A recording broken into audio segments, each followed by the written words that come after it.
Nice to have you. There's a big announcement. We have a lot of big announcements. They're sort of all big announcements, actually. It's wonderful to be in the Oval Office. I think you probably like it the best. You like it the best for press conferences? I sort of do. But today I'm excited to announce another historic achievement in our quest to lower drug prices for all Americans. Prices have come way down. We've gotten prices way down for groceries, for oil especially. Today we broke $60 a barrel. We think the oil is going to be under $2 a gallon very soon. That's about 70% lower than what it was just a year ago. So that's a big thing. And when the oil comes down, everything comes down. It's pretty beautiful to watch. AstraZeneca, the largest pharmaceutical manufacturer in the United Kingdom, is committing to offer Americans major discounts on their vast catalog of prescription drugs, one of the great companies, by the way, and a most favored nation's pricing clause. So most favored nation is you're going to pay whatever the lowest price anywhere in the world is. That's what you're going to be paying. And I had it going very well in my first term, but we were interrupted by a rigged election, so I was unable to carry it forward. We started it, but this was something one of the reasons I wanted to run again was we had to have favored nations where the world is not going to be paying just a tiny fraction of what we were paying. I want to thank CEO Pascal Soriot, a very highly respected, one of the most respected men in business and certainly in the industry, for joining us today, as well as Secretary Howard Lutnick, Secretary Robert F. Kennedy Jr., CMS Administrator Mehmet Oz, FDA Commissioner Marty McCary, and Virginia Governor, a man who's done an incredible job, and good luck with the upcoming election. I know you're working very hard. I watch you. You're right there. He's out there working. He wants to see that young woman win, and the Attorney General, who I endorsed, et cetera, et cetera. Glenn Youngkin. Thank you very much, Glenn. Thank you for being here. For many years, Americans have paid the highest prices anywhere in the world for prescription drugs by far, many times the amount that other countries are paying is ridiculous. Upon taking office, I signed an executive order to make sure that Americans pay no more for prescription medications than the lowest price or the same drug in other locations in developing nations. Today, AstraZeneca is committing to offer all of their prescription medications to Medicaid at most favored nations prices. In other words, the lowest price anywhere in the world, that's what we get. A move that will save American taxpayers hundreds of millions of dollars each year. And I tell the story, Glenn, that in my first term, I had the honor of being the first president in 28 years to lower drug prices during the course of the year. And we actually did, and I was so proud of myself. We called a news conference. I announced it. It was 1/8 of 1%. 1/8 of 1%. Now drug prices are going to be going down 100%, 400%, 600%, 1,000% in some cases. But for 1/8 of a cent, Bobby, think of that. I was so proud because for 28 years nobody had done it. And now it's, I think back to that, I said I shouldn't have had that news conference. But it is true. I was the only one that did it, but it was not very much. And now we're going to get, in some cases, 1,000% reduction. This is going to have a huge impact on everything from Social Security to Medicare to Medicaid, anything where they're buying any prescription drugs. It's going to have an incredible impact. It's going to lower itself greatly. AstraZeneca will also list many of their most popular drugs online at TrumpRx.gov. TrumpRx. I don't know why they put the name Trump. I did not tell them to do it, but I'm honored to let them do it. That's true, actually. That heavily reduced most favored nations cost. Americans can expect discounts, and as I said, it could be in many cases way over 100%. And as an example, one particular drug that's hot, very hot, 654% on inhalers, COPD and asthma, as well as certain diabetic medications. They're going to be averaging about 654% reduction in price. You believe that one? The Democrats will say, well, he should have gotten more. It's crazy. In addition, all medications AstraZeneca introduces to the American market going forward will also be sold at these heavily discounted rates. Furthermore, AstraZeneca will invest $50 billion in the United States over the next 5 years for research and development of new drugs and to onshore manufacturing facilities across the country, like the new plant that broke ground yesterday in Charlottesville, Virginia, where the governor attended. They had a tremendous group of people attending. It's going to have 3,600 jobs just to begin with. And that's going to be a fantastic plant. I saw a picture. It's going to be the best, right? You can't get any better. This is a tremendous victory for Virginia and for American patients and for everything, for the country. It's an amazing company to have coming over to the United States in such a big way. That's going to be a big part of the company. Presidents have promised for years to lower the cost of health care, but my administration is actually the first to do it and do it substantially, do it at numbers that nobody thought, even I thought, were not possible. When you think of it, if you got a 1%, 2%, 5%, that's good. You did a good job. We're talking about 100, 200, 300, 500, 700 in some cases, some big, big numbers. And the largest drug companies in the world are working with us to make this a reality. And so I look forward to being at your opening of that incredible facility. I hear something, and it's in a great location, Len, right? One of the beautiful locations.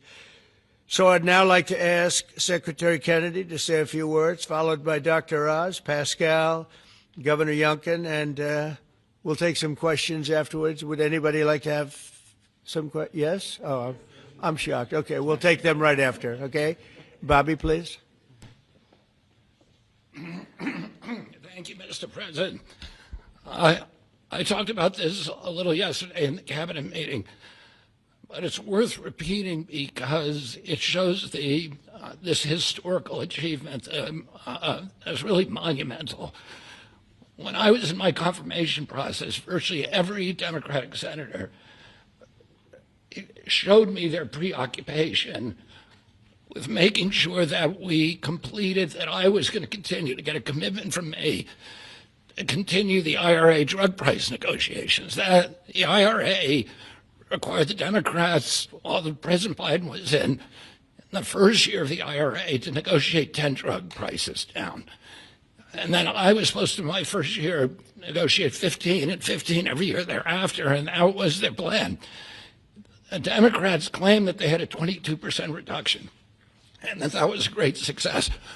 When we actually looked at that, when I came into the agency, we realized we were actually paying more for 8 of the 10 drugs. The 22% reduction was off of list price, and Medicare ended up paying more for 8 of the drugs, equal for the 9th, and about a 2% discount on the 10th drug. So that was the plan, and that's what they did. We are continuing the IRA negotiations, but thanks to the president's leadership, we have achieved something extraordinary here, which is a dream that he's had for 20 years because he's the common sense president. He saw something 20 years ago. He learned that we were paying 3, 4, 5, sometimes 10 times for the same drug as they were paying in European countries. Some of these drugs were manufactured in facilities in New Jersey and then sold for 1/10 the price in Great Britain, in London or Paris, that Americans were being charged for them here. He saw that this was unfair. Every Democratic president, every Republican president has said that this was the gold standard. This is what we needed to do. Nobody's been able to change it. And when we came in, I have to say I was pessimistic about doing MFN. Dr. Oz was pessimistic. Our staff, John Brook and Chris Klump and the other people we brought in were all pessimistic.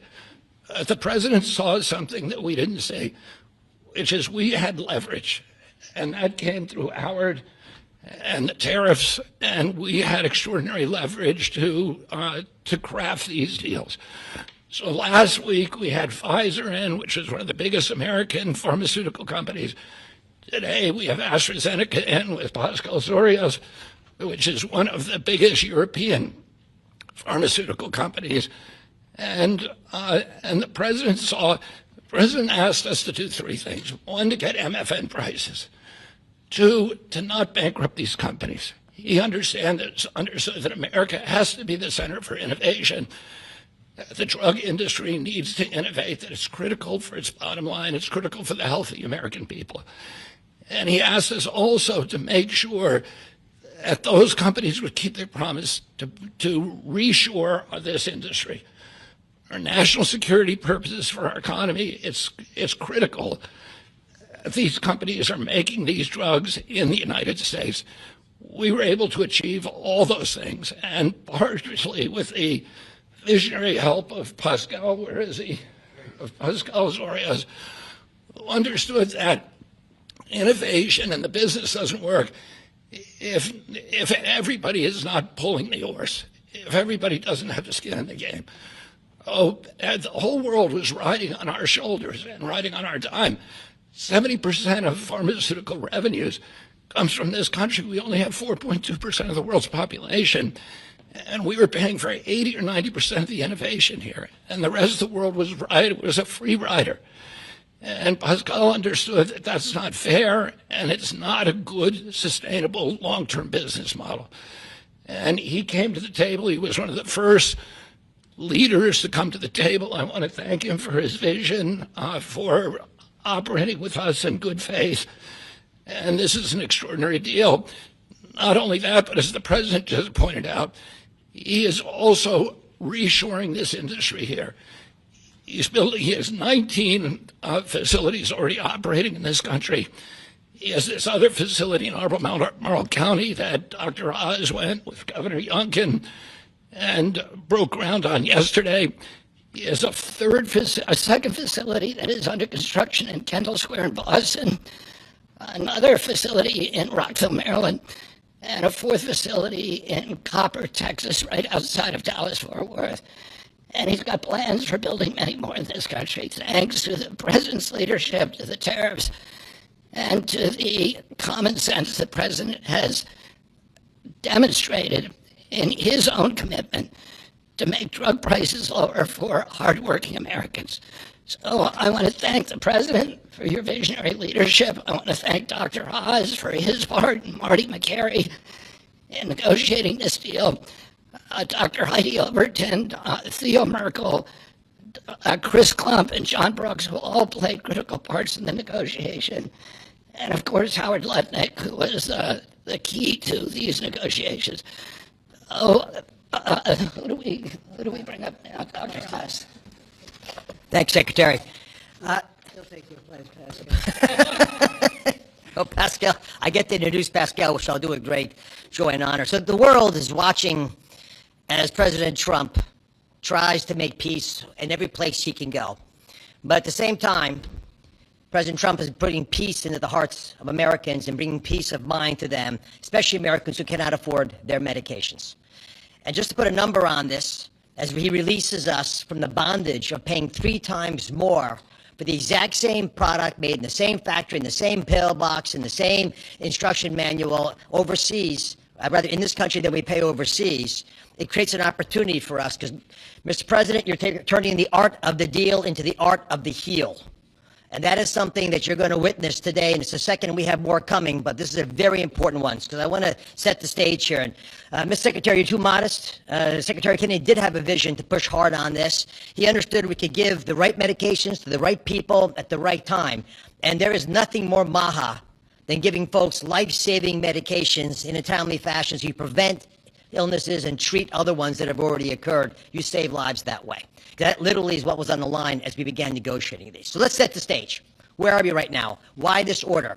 Last week, in this very room, President Trump welcomed the CEO of Pfizer, and that company, a leading U.S. pharmaceutical company, pledged to provide exactly what the president promised.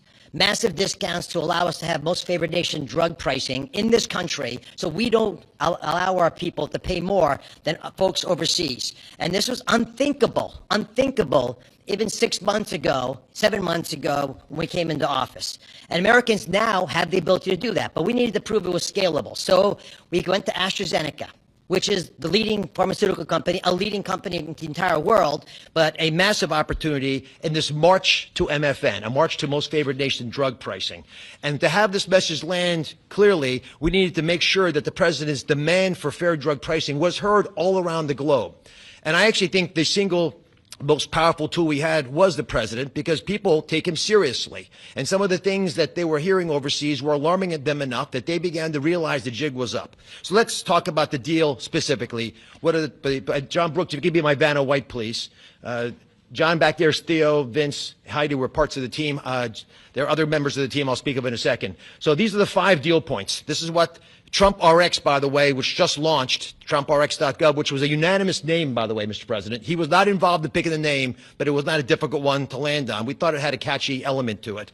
All primary care medications sold by AstraZeneca are going to be available on Trump RX, which means no more gaming, no more middlemen. Starting early next year, when you go to the website, you'll be able to see a marketplace. We're not selling the drugs. We're just making information available to everyone so you go to the right place to buy the right medication. Second, drugs for lung diseases are discounted massively, and that's over here on this line. The president highlighted 650%. They're significant discounts, and these are medications. We just picked the ones for lung disease and one for metabolic syndrome, diabetes, but there are others that are included.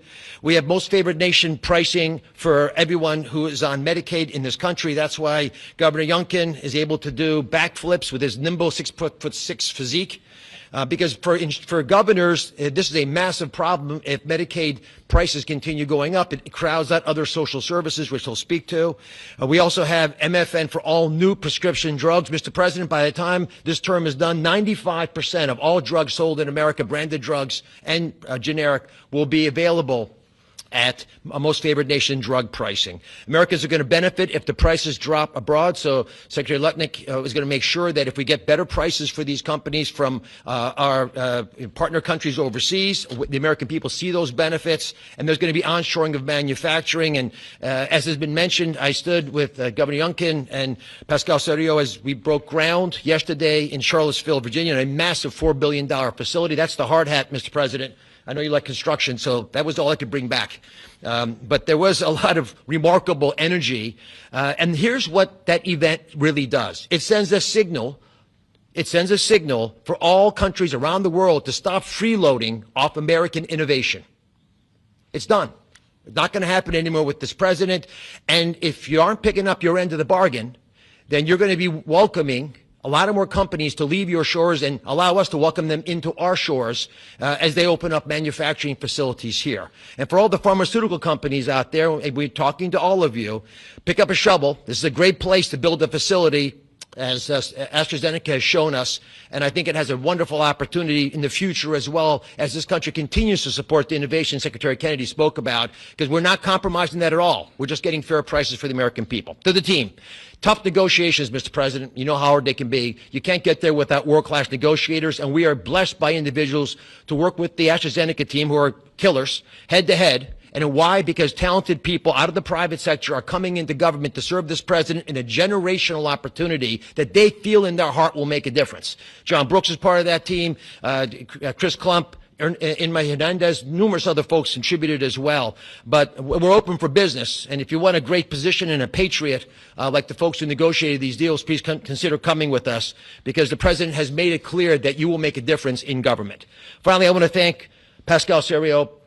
Pascal is an interesting, almost enigmatic individual. He's a CEO of AstraZeneca. He is born in France, Australian citizen, knighted in Great Britain, running their largest pharmaceutical company. So you figure out the lineage. But one thing I know is a very, very smart man who came here early on, took the president seriously, and he recognized the inherent unfairness of the European model of global freeloading off our innovation. He appreciated the challenge, and he wanted to be part of the solution. So Pascal, take it away.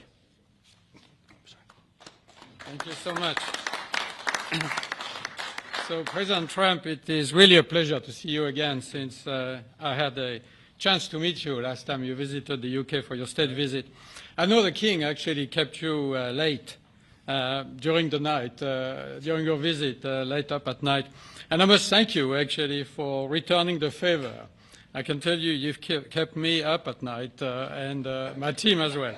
But it has been really worth it. It's been worth it because today I'm really excited to announce AstraZeneca's commitment to your vision for a healthy America.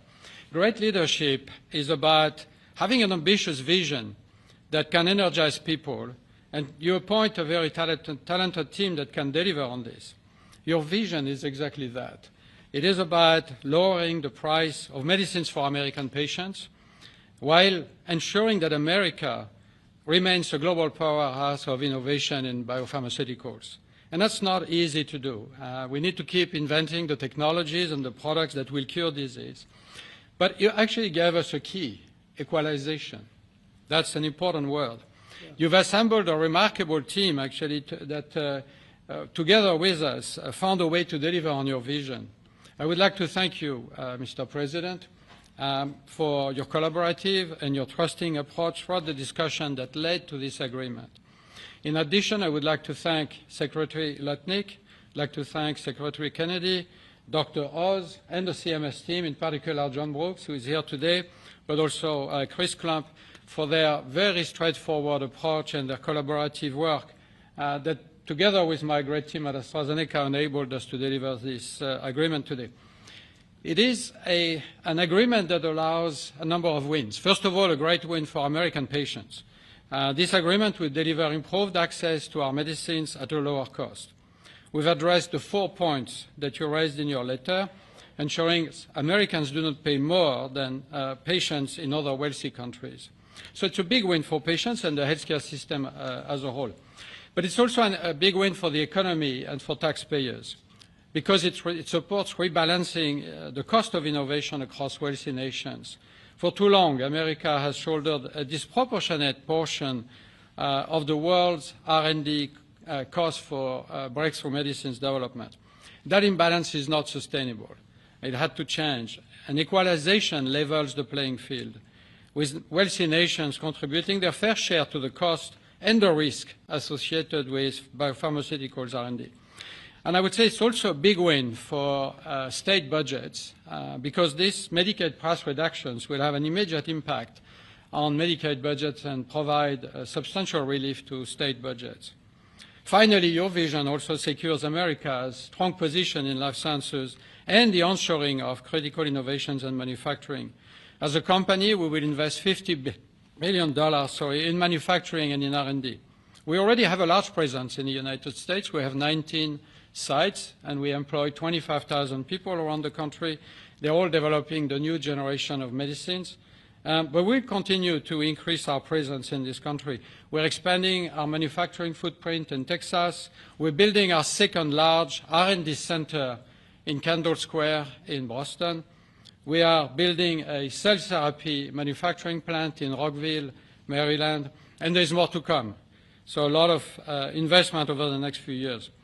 I want to say that I appreciate very much Secretary Lutnick granting us a 3-year tariff exemption to localize the remainder of our products. Most of our products are locally manufactured, but we need to transfer the remaining part to this country. And also for your great support to convince also other wealthy countries to share the cost of pharmaceutical innovation. It is an important part of this agreement, rebalancing and the cost around the country, around the world. Yesterday showcased our commitment to the United States with this $4.5 billion investment in the beautiful Commonwealth of Virginia to manufacture what we call API, active ingredients for our medicines, but also antibody-drug conjugates that are such a critical part of the future treatment of cancer care, what is called smart chemotherapy, targeted chemotherapy. I want to thank Dr. Oz for joining us for the groundbreaking ceremony near Charlottesville, together with Governor Youngkin. And I actually love your AstraZeneca hat. I know you wanted to bring a shovel, but didn't make it to this beautiful room. I have to say it has been a great pleasure to work with Governor Youngkin and his team, in particular Secretary Segura, on this investment. Like you, President Trump, they are deal makers that move at the speed of business. And it's very important for us company to be able to work with people who understand who we are and move very fast. Our new facility will be a great example of Virginia supporting domestic production of medicines for America enhancing national security in pharmaceutical supply, but also create thousands of highly skilled jobs. Governor Youngkin gave me a beautiful Virginia flag that we will proudly fly alongside the American flag in front of our new facility. So AstraZeneca's commitment to the United States is very strong, and this agreement ensures we'll make an even bigger difference for American patients. So, Mr. President, thank you again for welcoming me in this beautiful office and for making this moment possible. Thank you so much. Pascal. Thank you very much. Over to you, Glenn.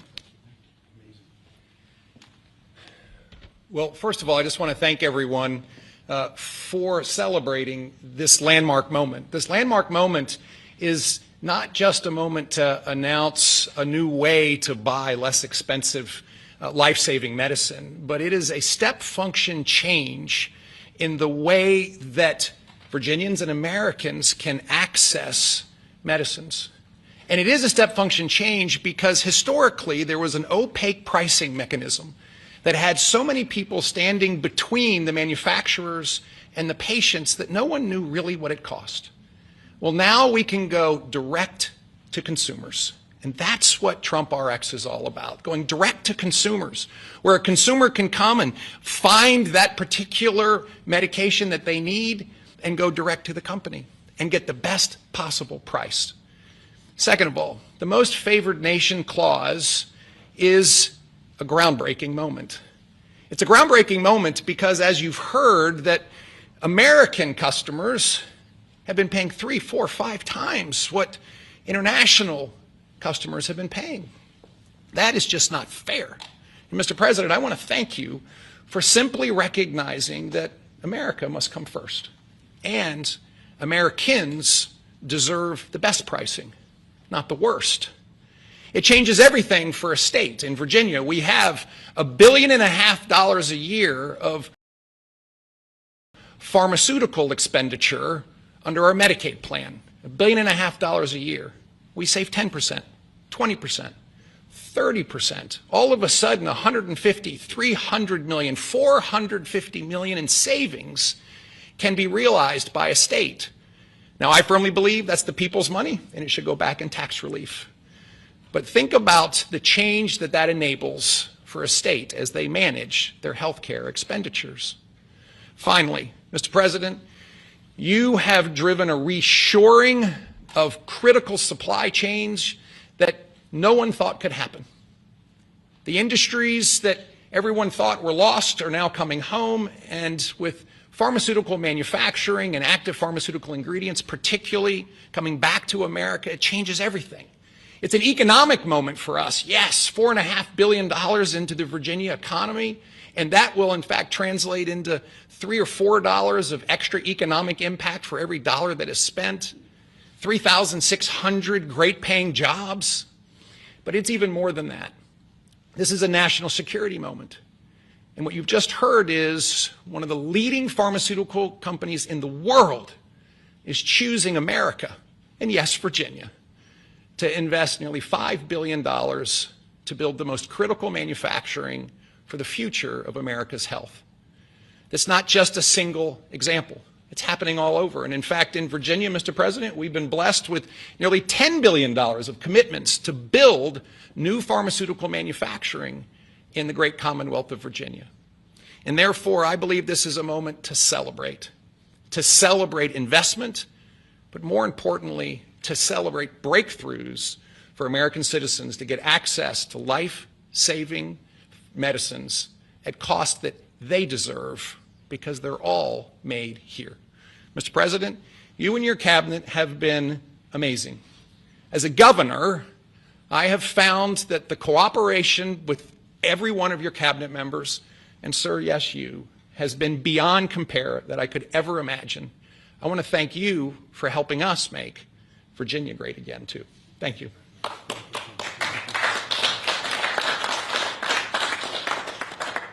So we have, at this moment, I think we just cracked $18 trillion in commitments and investments in our country. As an example, the last administration was far less than $1 trillion for 4 years. We're at plus $18 trillion for 8 months. There's never been anything like it in history, in any country, anywhere in the world. So that's great. But maybe for purposes of this, more importantly, we're going to bring drug prices down at numbers that nobody ever thought possible, Glenn. I think nobody ever even thought it was possible. So we're going to be doing a lot of business, but we're going to be also numbers that when you're 2, 3, 4, 500% less. I just noticed one of them over here, 654% discount. 654. The laggard is 98%, right? 9 is that what? Wow, it's 96, 230%, but 654, and we have some that top that by a lot. So it's really going to be incredible, and that's going to be so good for Medicaid and Medicare and everything. Frankly, for your life, it's going to be so good. So nobody ever thought they were going to see. And don't let Democrats take the credit, because they'll try. They'll say, "Oh, we worked so hard on it." They didn't work hard. They did. They obstructed. They actually did the opposite. So that's really more important than even the tremendous investments being made in our country. But think of it, we cracked 18 trillion with a T, trillion dollars, and frankly, 1 trillion for 4 years wasn't that bad. He did less than a trillion, but we did that in a period of 8 months. So it's pretty record-shattering by many trillions of dollars. Any country, no matter what country you're talking about, nobody's done numbers like that. So thank you all for being here. Do you want to have a couple of questions? Yeah, please. Mr. President, one on this, if I could, and one on China, if I may. Okay. First on this, could you have brought these pharmaceutical companies to the table without that 100% tariff that you imposed? Well, it's not 100%. You're talking about China might be 100%. No, I'm talking about the 100% you imposed on pharmaceuticals for that sector. I would never have been able to bring them. Now, I'm not sure that Pascal would like to say, but behind the scenes he did say tariffs were a big reason he came here, and also the fact he loved Virginia. He liked this guy. He liked me. I think the November 5th election was a very important date. We had a good election, and that was important. But yeah, he's here. A lot of. I can speak for almost everybody that's here. Most of them are here because of tariffs, because you have to understand he has no tariffs. If you build in this country, there are no tariffs. So. I want to ask you about China, if I could. Just want to confirm, have you canceled your meeting with President Xi? And no, I haven't canceled, but I don't know that we're going to have it. But I'm going to be there regardless, so I would assume we might have it. But, they hit the world with something that really is not anything that people are going to do. And it was shocking. I can tell you, Howard and I and Todd, we all, Scott, we were all speaking about it before. And we said, where did that come from? It was just, that was out of the blue, right? Out of the blue, they came up with this whole import-export concept, and nobody knew anything about it. So. If they roll back their export controls, the new announcement, would you roll back? Look, we're going to have to see what happens. That's why I made it November 1st. We'll see what happens, yeah. Mr. President, Go ahead, please. What else besides software could be on the table in terms of export controls? A lot more. I mean, you have software, but you have a lot more. We have airplanes. We have airplane parts. You remember that from last time. We were just surprised at China. I have a very good relationship with President Xi, and they did that. This is not something that I, instigated. This was just a response to something that they did. And they didn't really aim it at us. They aimed it at the whole world. The whole world is subject to it. So I thought it was very, very bad. But we have many things, including a big thing is airplane. They have a lot of Boeing planes, and they need parts and lots of things like that. Steve? Israeli Prime Minister Benjamin Netanyahu to accept the Gaza deal, and what will be your message to the Knesset when you speak to them? Well, he wanted it. It's been a long time. He's been fighting a long time. He's been fighting hard. He wanted it. It's a great deal for Israel, but it's a great deal for everybody, for Arabs, for Muslims, for everybody, for the world. And as you know, on Monday the hostages come back. They're getting them now. I mean, they're getting them now. They're in some pretty rough places under earth. They're in some pretty rough places where only a few people know where they are in some cases. So they're getting them, and they're also getting the bodies, approximately 28 bodies. And some of those bodies are being unearthed right now as we speak. I mean, they're working on it right now as we speak. It's a tragedy. It's a tragedy. No, he was very happy with it. And I can tell you that I saw Israel dancing in the streets, but they were dancing in Qatar and Saudi Arabia and UAE and many, many countries. I saw Egypt, they were dancing. I'll be going to Israel. I'll be speaking at the Knesset, I think, early on. And then I'm also going to Egypt. They were terrific. But all of the countries were great. Indonesia was great. Jordan was great. They were all great. Everybody wants this deal to happen. What happens in Gaza the day after the hostage release? Day after what? The day after the hostage release, what happens there then? Well, hopefully you're going to have great success I call it everlasting success. I think you will, too. I think you're going to have tremendous success, and Gaza is going to be rebuilt. And you have some very wealthy countries, as you know, over there. And it would take a small fraction of their wealth to do that. But and I think they want to do it. And we're also setting up, as you know, a board of peace. It's called the Board of Peace. I don't know if that's the final name, but the word peace is definitely in there. And they have asked me if I chair it. We'll make sure things go well. And how confident are you that the ceasefire will hold? I think it'll hold, yeah. I think it'll hold. They're all tired of the fighting. Don't forget, you had October 7th, which was a horrible day, 1,200 people killed. But Hamas has lost 58,000 people. That's big retribution. That's big retribution. People understand that. So, no, I think they're all tired of fighting. And this really gives the whole Middle East, this is beyond Gaza. Gaza is very important, but this is beyond Gaza. This is peace in the Middle East, and it is a beautiful thing. You know, it's a term that you and I have been hearing since we were very young, right? And now we have a chance of really having that. And as you know, most of the countries have passed all these resolutions. Every country is there. Iran came in. I was very happy to see that. I was very honored that Iran came in. They said they support it. Russia came in. President Putin, he supports it fully, very fully. So I was happy to see even countries that weren't necessarily involved in the process, they all support it. I don't know of anybody that doesn't. And I've never seen happier people than many of these places, not just Israel. Many of these places, they're all dancing in the streets. I've never seen anything like it. Okay, go ahead, please, in the back. Thank you. What guarantee did you give Hamas to persuade them that Israel will restart the bombing campaign once the hostages have been exchanged?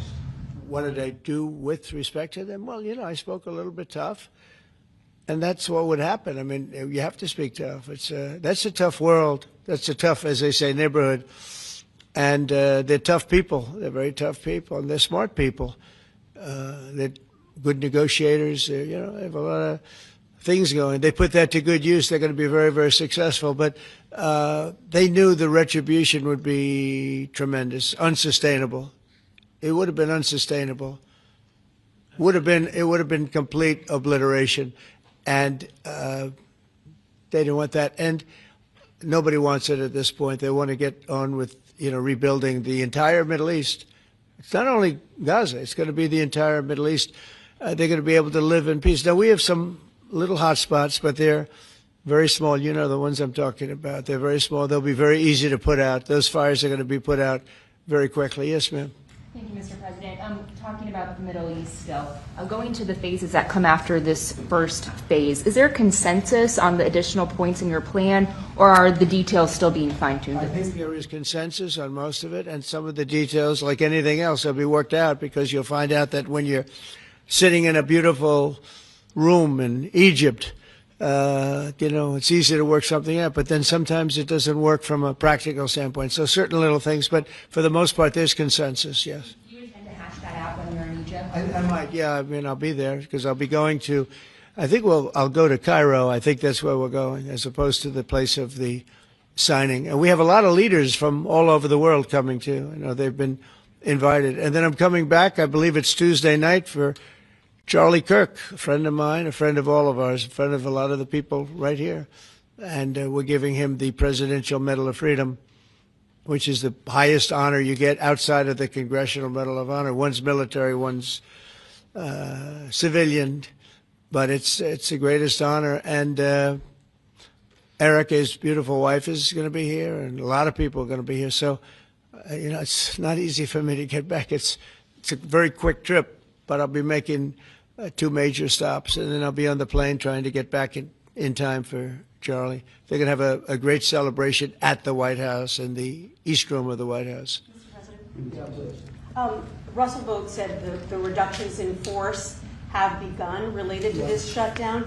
How many layoffs have you authorized for this first round, and from which agencies? And it will be Democrat-oriented, because we figure, they started this thing, so they should be Democrat-oriented. It'll be a lot, and we'll announce the numbers over the next couple of days, but it'll be a lot of people, all because of the Democrats. I mean, they want to give $1.5 trillion to people that came into the country illegally. More important than that, because we all have a big heart. We want people to be taken care of, but we have 0 people coming in. You know that, Glenn, right?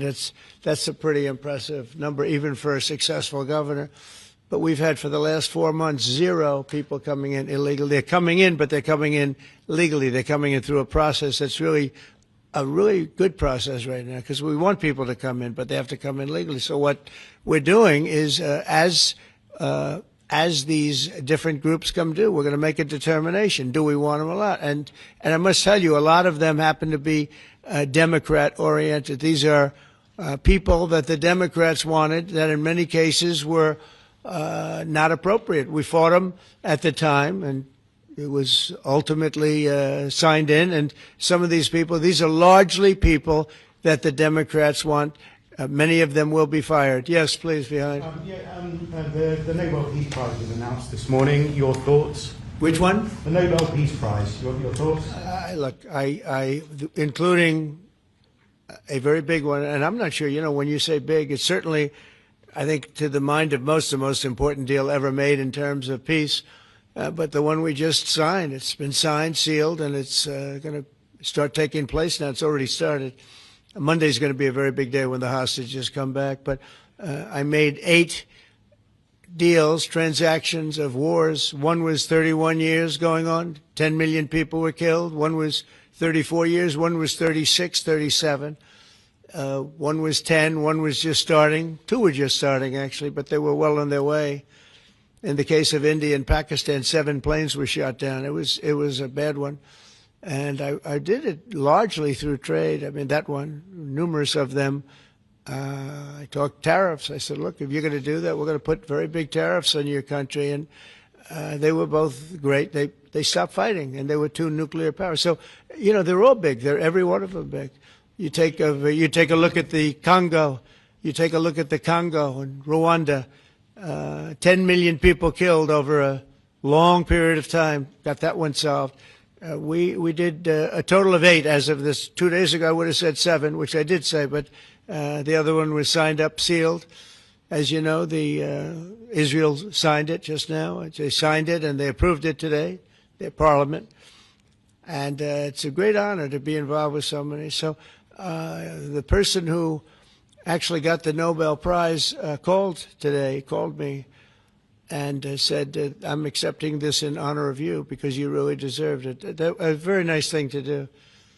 I didn't say then give it to me, though. I think she might have. She was very nice.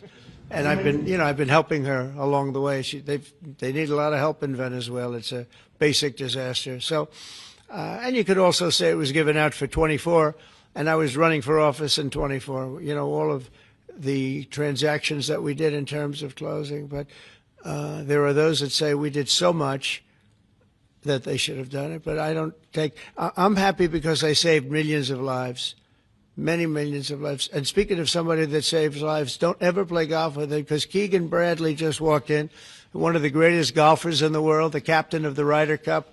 And man, I'll tell you, you did a good job. You almost came back. I turned on. I said, I sort of turned off. It wasn't looking good. And then a little while later, I turned on. I said, you guys might make, that would have been the miracle. What a great job. He's respected by those golfers like nobody. And I just want to compliment you, Keegan. That was an incredible job. Right here, we have a lot of unfriendly fake news media.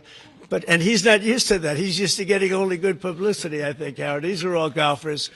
But you're some golfer, I'll tell you that, and some leader. Thank you very much. Great job. Thank you, Keegan. Mr. President, on China. Yeah, please. On immigration, ICE are making arrests, targeted arrests at courthouses in New York City and around the country. Criminals, they're arresting criminals, that's right. Yeah, go ahead. I'm happy about it. I want them to arrest criminals. And if you take a look at D.C., a year ago, D.C. was our great capital was a very unsafe place. You know that. Some of you were mugged, and talk openly about it. Some of the media was mugged. But right now, D.C. is one of the safest places in the whole country. The restaurants are booming. They're opening up new restaurants. The restaurants were all closing. Now you can't get into a restaurant. They're opening up new restaurants. It took 12 days for us. We sent in not politically correct military. We sent them in based on merit. You know, we won the case in the Supreme Court. Everything now is based on merit. Our country was founded on things based on merit. Like Keegan Bradley's not going to be playing golf if he wasn't a great player. If he shoots lower scores, boy, there's no more merit system than that one, Keegan, right? If you miss a putt, they don't say, oh, that's okay, let's take it again, do they? No, it's based on merit. Everything's based on merit. And we're back to the merit system. And when they saw that military is all about merit. They're big, strong people that they're patriots too. And you take a look at D.C., and now we're in Memphis, and Memphis was really crime-ridden. It was terrible. A lot of people being killed. And they say in 12 days they can't even believe how much better it is. And it'll take probably a month over there, and we're heading to Chicago because we want to save Chicago. Do you know they had over 4,000 people killed in Chicago over a short 4,000 people, and I have to watch this slob of a governor stand up and say that, well, everything's okay, we've got it under control. They had 4,000 people murdered over a very short period of time. There's not a city in the world, I don't believe, that can claim, you hear so much about different, I won't, embarrass anybody, like by saying Mexico City or by saying anywhere in Afghanistan. There's no place like that. And then I have to listen to the mayor who's got a 5% approval rate, maybe less. He's an incompetent man. And the governor's an incompetent guy. He's a guy that was thrown out of his family business like a dog. And I know his family very well. And now he's a governor. And when I watch him trying to say that it's okay, we have crime under control, I lost 4,000 people over a very short period of time. I believe it's like 7,000 people were shot but didn't die. But 4,000 people died. And then he gets up and talks about how it's not a problem. Or Portland, Oregon. I mean, every time I look at that place, the place is burning down. There's fires all over the place. When a store owner, there are very few of them left, but when a store owner rebuilds a store, they build it out of plywood, and they don't put up storefronts anymore. They just put wood up because they know it's going to be ripped down. And then I hear how wonderful it is. It's not wonderful. It's a disaster. That's almost an insurrection, that place. So we put our people in there, and they do the job, and they've really done the job. And the beautiful thing is we've done it. 12 days we had this place safe, and now it's, I would say within a month, it was beautiful. And it continues to be. That was 3 months ago. I'll tell you, D.C. now is one of the hottest places, just like this country. We were a dead country, and you've heard me say it 100 times. We were a dead country. King of Saudi Arabia said it. Others say. The Emir of Qatar said it. Many. UAE said it. The leader, great leader, UAE, all great leaders. They said effectively the same thing. 1 year ago, we had a dead country. Now we have the hottest country anywhere in the world. I just want to thank everybody, and I want to, in particular, thank AstraZeneca. What a great company you have. What a company you've built. You've been there a long time and done some job. It's an honor to have you. I assume you're going to build, so it's $4.5 billion for a plant. That's a pretty big plant, isn't it? I was going to say, could he make it a little bit more? Well, we have a couple of them where they're going to spend $65 billion on one plant, AI. All I know is it's, AI is based on information. I hope they're right about information. I don't know. You got to make a lot of money there's got to be a lot of information out there, but that seems to be pretty hot. But we have a lot. We're leading the world on information on AI, as you know, by a lot. It's not even close. So we're doing a job. And I want to thank everybody, but in particular, Pascal, thank you very much. It's a great honor. Thank you. Thank you very much. Thank you, everybody. Have a good time. Thank you, Press. Thank you, Press. Let's go. Thank you. Thanks, guys.